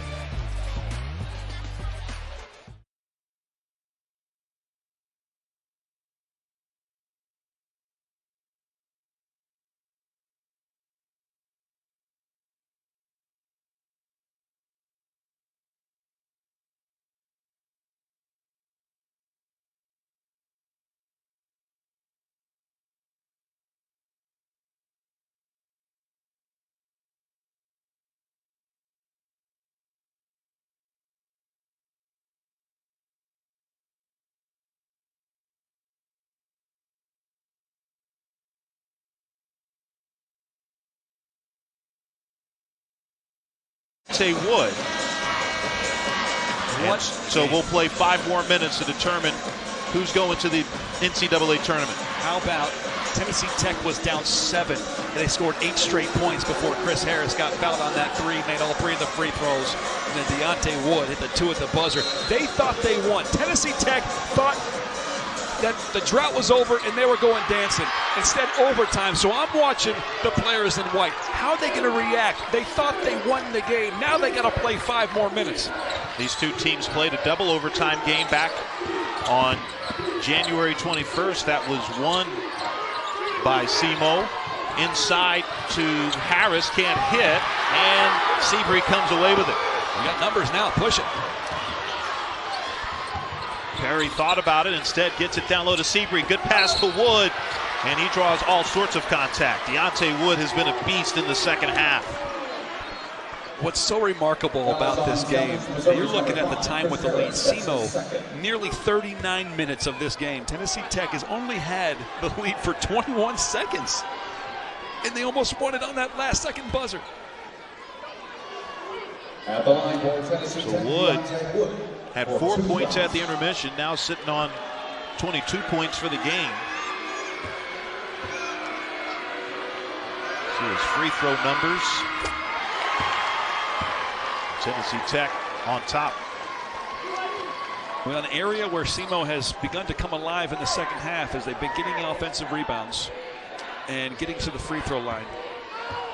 So obviously you don't want to have a second chance. You want to score immediately, but both these teams doing a good job here, attacking the basket, looking for opportune three-point shots. They've been drilling them here down the stretch. 2-point lead as Wood converts on both. Russell, keep in mind, he's playing with 4 fouls. Russell around the screen trying to get to the basket, and he's called for a double dribble. All momentum going Tennessee Tech. SEMO a bit frustrated how the way things turned out here. They lost their 7-point lead with about a minute and a half to go. Yeah, I see the double dribble there. They thought he lost possession and went right back with it. So you're seeing full court pressure here from SEMO now. Haven't seen a lot of full court pressure from SEMO all game. I think they're a little panicked. You had this game won. You're not winning now. Don't want this to get out of control. Tech breaks it with ease.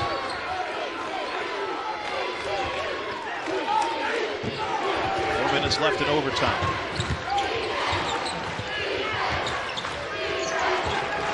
Seabury looking to add to Tennessee Tech's lead. He got fouled on the pass. It's going to be 2 free throws. This Tennessee Tech with a chance to extend this lead. They haven't had.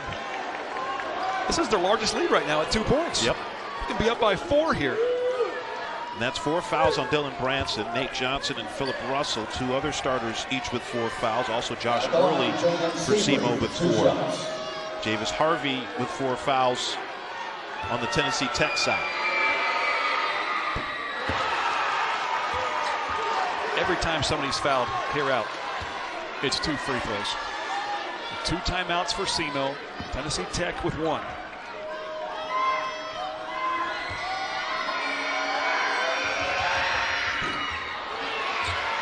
One possession game.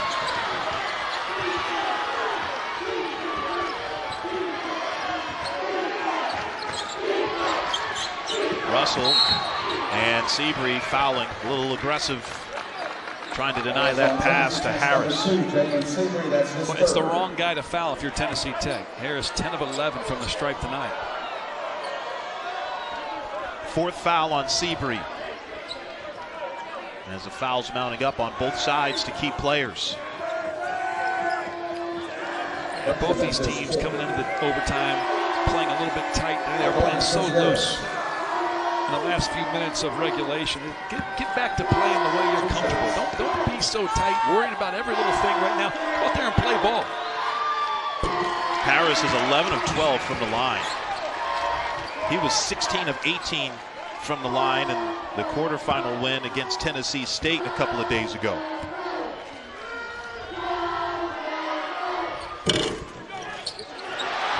This is 2nd miss at the line tonight. Tennessee Tech up by 2. 3.5 minutes remaining in overtime. Tennessee Tech in this second half on has had a lot of success with Deontay Wood inside the paint. Look, he's going to screen, he's going to roll, see if they can get him involved. There he is. Wood, 10 to shoot. SEMO showed a double team, now out to Perry. 5 seconds. Perry, Wood with the right hand, unable to get it to go. See that block out by Branson? Cleared out like 2 defenders. Okay, push the ball. Everybody playing a little bit slower than they played earlier. Just go out there and play ball. Play the pace you were paying. 4th game in as many days for SEMO. Lob down low to Johnson, had trouble with the catch. Russell, 7 to shoot. Russell, step back at the foul line. Can't hit it. Wood with the rebound. Looking to run Tennessee Tech. Thompson in the lane. Yes.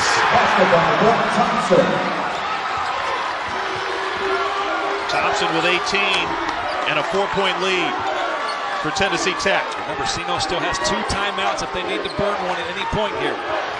They're trying to run Barnes off screens, looking off the ball screen. It's really good on the baseline. Barnes, yes, and the foul. Big play for Israel Barnes and the Red Hawks. He has been a huge spark since halftime. Getting offensive boards, loves working the baseline. He just does a great job working that side of the floor. Look, a foul on Thompson, that's huge. 4th on Thompson. For Southeast Missouri, number 21, Josh Early. Wow, Thompson can't believe it. No, he cannot get 5 fouls. Thompson's so valuable to this Tennessee Tech squad. But I like what Thompson's doing right now. He's talking to the official. Blake Harris just trying to get an explanation. Not being demonstrative, just being coached by the referee. 12 of Barnes' 15 have come since the intermission. With that full court pressure. 1-point lead for Tennessee Tech with the ball. A little over 2 minutes remaining in overtime.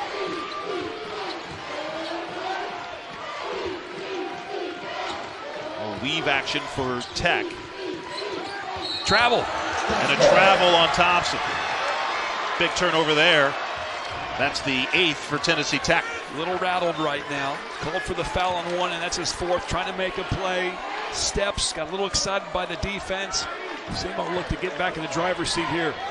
Who's able to keep their composure the best over these last 2 minutes? I'll tell you, Tennessee Tech's done a great job. I didn't know how they'd come out after realizing they didn't win the game on that final shot. Russell. Now to Harris. 10 to shoot. Harris facing a double team momentarily. Good pass into the corner. Barnes got it to roll in. Friendly rims here in Evansville for Israel Barnes and that three. And a 2-point lead for Southeast Missouri State.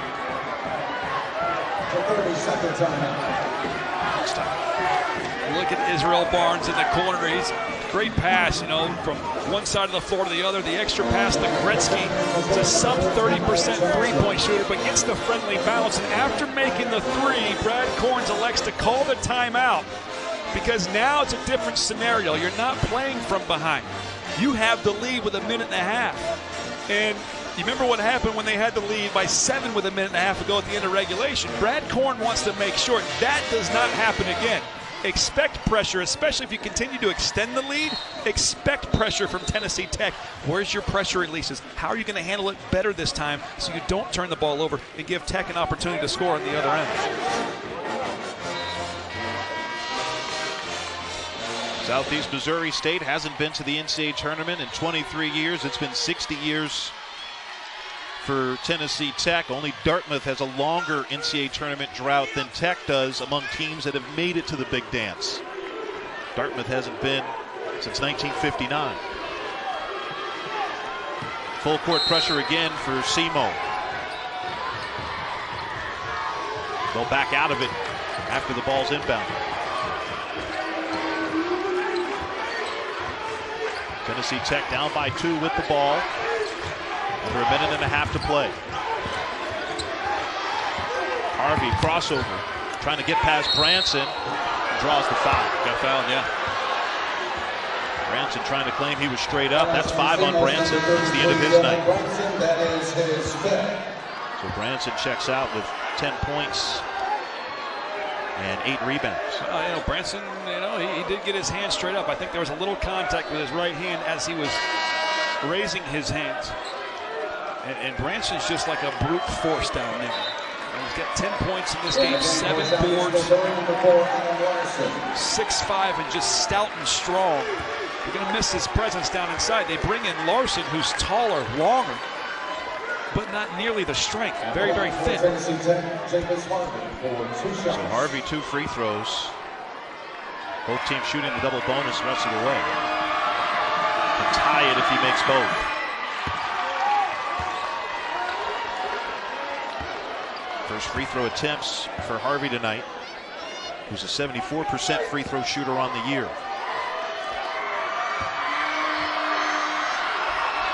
For the tie.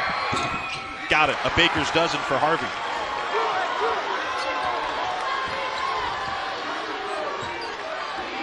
Just over a minute remaining in overtime. Russell trying to get to the basket, and he does! Makes it look so easy. A little gamesmanship. He gets the ball out of the net, throws it to the referee to take time off the clock from Tech. Under a minute to play, 2-point lead for the Red Hawks. Golden Eagles with the ball. Seabree around the screen. Seabree cut off baseline, now to Wood. Wood, Russell trying to poke it away. Blocked by Johnson. Wood again, blocked by Larson from behind. Russell gets it for the Red Hawks. And he gets fouled. The defensive effort by SEMO. Look, Branson fouled out of the game. They put the 6'9", 180-pound freshman in, Adam Larson, and he gets one of those 2 blocks. Look at the defensive effort. First it's Johnson, and then the freshman Larson comes from behind and says, my turn, and they get the ball back, and now 2 free throws to extend their lead. Keep in mind, Johnson playing with 4 fouls. Didn't stop him from being stout defensively there. So Russell at the line with a chance to extend this SEMO lead. Russell tonight is 5 of 6 at the stripe.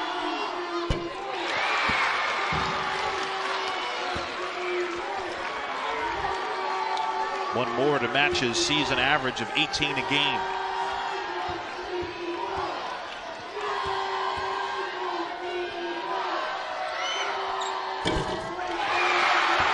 And that makes it a 2-possession game.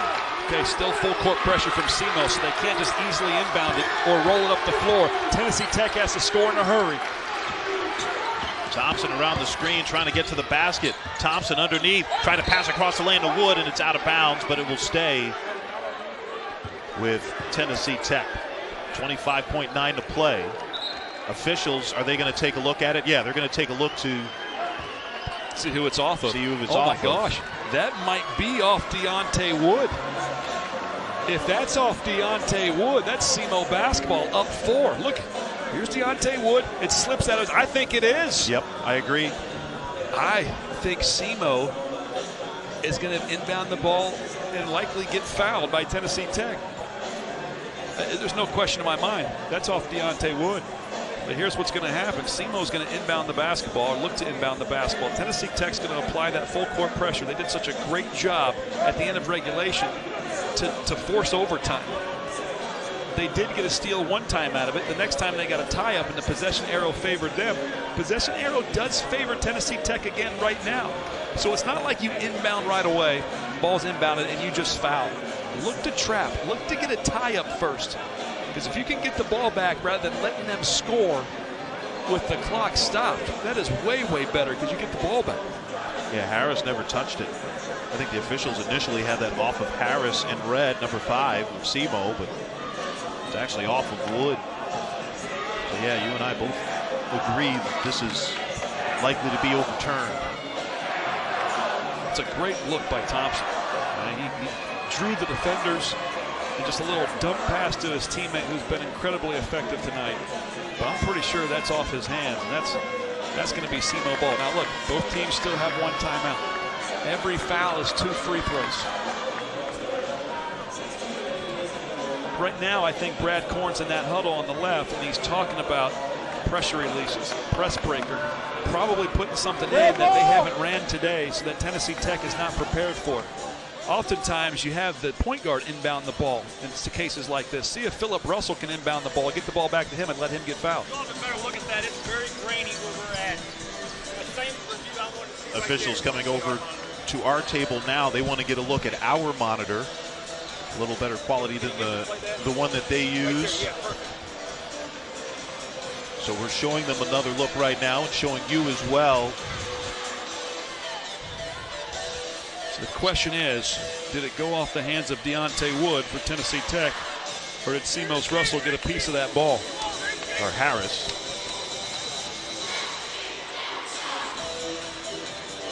I don't know if this angle can show it, but the baseline angle I think is the best.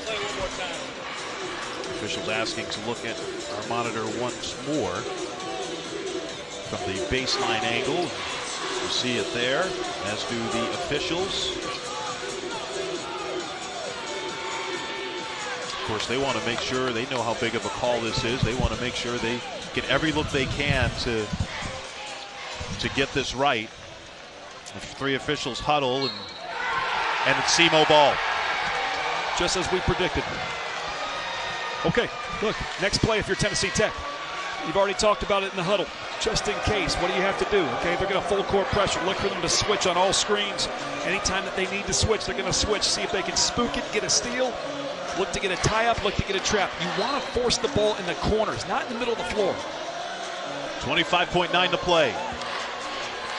2-possession game with SEMO leading by 4.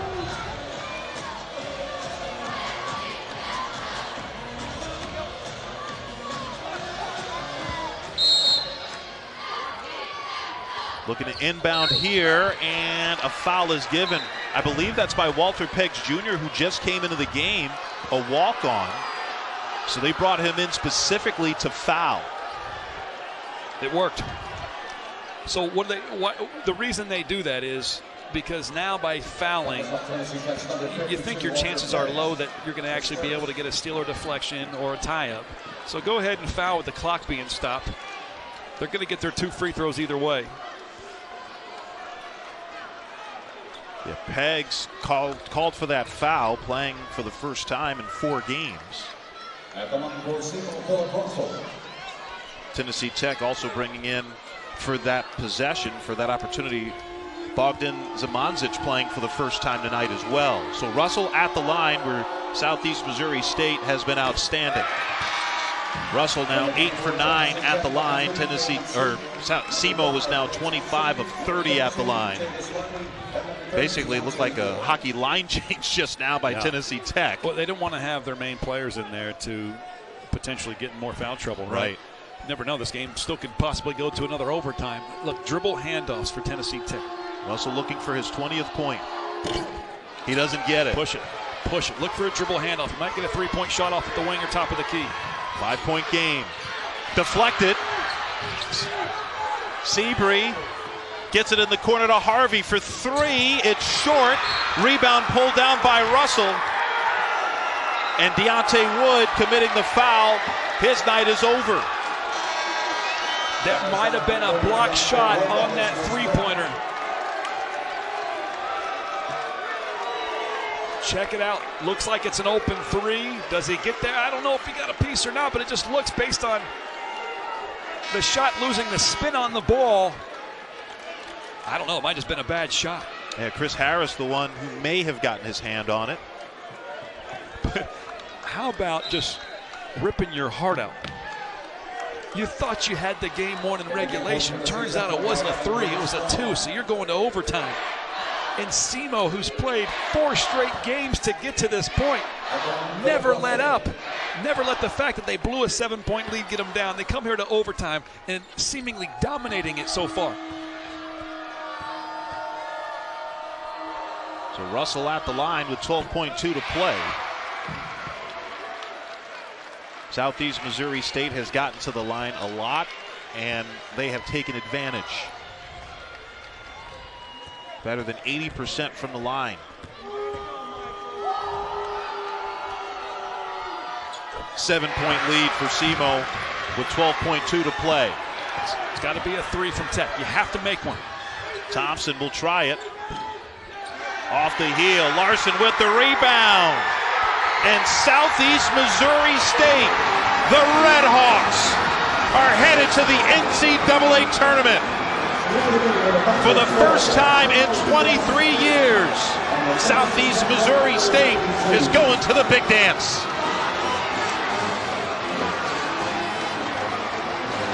And boy, did they do it the hard way, Richie. 4 games in 4 days in the OVC tournament here in Evansville, winning all 4. And needed an extra 5 minutes to decide tonight's contest. It's nothing short of incredible. The 5 seed from the log-jammed Ohio Valley Conference getting to the championship game by winning 4 straight and weathering the storm when Tennessee Tech forced overtime. They thought maybe they had the game won, but SEMO says no. They push through in overtime and they come out victorious. The first ticket punch to the NCAA tournament. So they'll be in the field of 68. Of course, the rest of that field will be better known over the next few days. Selection Sunday, a week from tomorrow. And congratulations.